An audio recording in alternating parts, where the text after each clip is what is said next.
नमस्कार, नाशिकचा शेफ या चॅनलवर आपलं खूप खूप स्वागत आहे. तर आज आपण गिलकं आणि अंड्याची इतकी जबरदस्त रेसिपी बघतोय ना, ज्यांना गिलके आवडत नाही ते सुद्धा परत परत घेऊन खातील. की जबरदस्त ही रेसिपी होती. काय करायचं, गिलकं घ्यायचं आणि त्याला असं मधोमध कापून घ्यायचं. अगोदर स्वच्छ धुवून घ्यायचं बरं का. आणि मग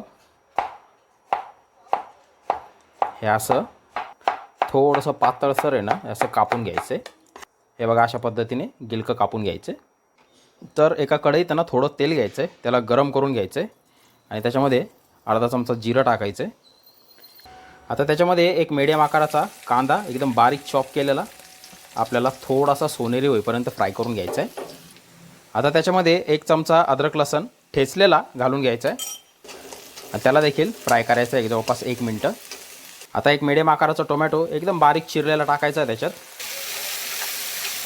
आणि आता त्याच्यामध्ये हे आपण बारीक चिरलेले जे गिलके आहेत ना ते टाकून घ्यायचे. त्याला मिक्स करून घेऊ मस्त. थोडंसं मीठ टाकून घ्यायचं आहे त्याच्यात.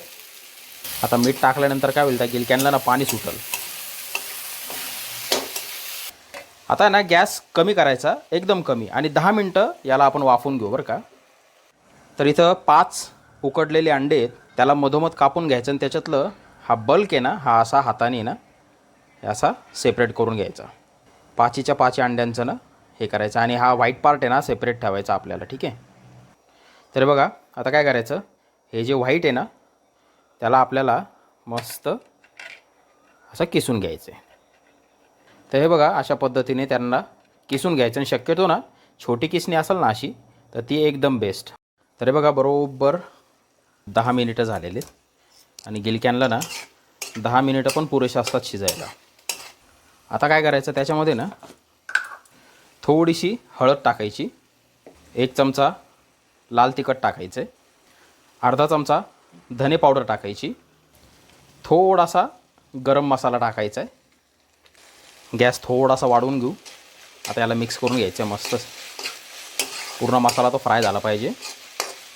थोडंसं फक्त कपभर पाणी टाकायचं बरं का, म्हणजे तो मसाला फ्राय व्हायला मदत होतं. आणि दुसरी गोष्ट कसं, थोडंसं मॉइश्चर पण राहतं त्याच्यात. आता त्याच्यामध्ये ना आपल्याला मीठ टाकून घ्यायचं आहे परत थोडंसं, आणि हे अंडे आपल्याला टाकून घ्यायचे आहेत त्याच्यात. मिक्स करून घेऊ. अंडे टाकल्यानंतर ना ते सगळे पाणी ना शोषून घेतात. बघा, मस्त आजूबाजूला थोडं तेल सुटलं आहे, याचा अर्थ मस्त आपलं ते फ्राय झालेलं आहे. आता काय करायचं, गॅस कमी करायचा आणि सगळ्यात महत्त्वाचं त्याच्यामध्ये ना मस्त लिंबू पिळून घ्यायचं आहे अर्धं. लिंबूशिवाय ह्या रेसिपीला चव नाही बरं का. कोथिंबीर त्याच्यामध्ये अशी स्प्रिंकल करायची थोडीशी हिरवीगार. आणि ह्या रेसिपीचा तुम्ही चपाती, पराठा, तुम्हाला हवं त्याच्यासोबत आस्वाद घ्या. गिलकं आणि अंडा, 1 नंबर चवदार आणि चविष्ट अशी रेसिपी बरं का. खाऊन बघा, ट्राय करा.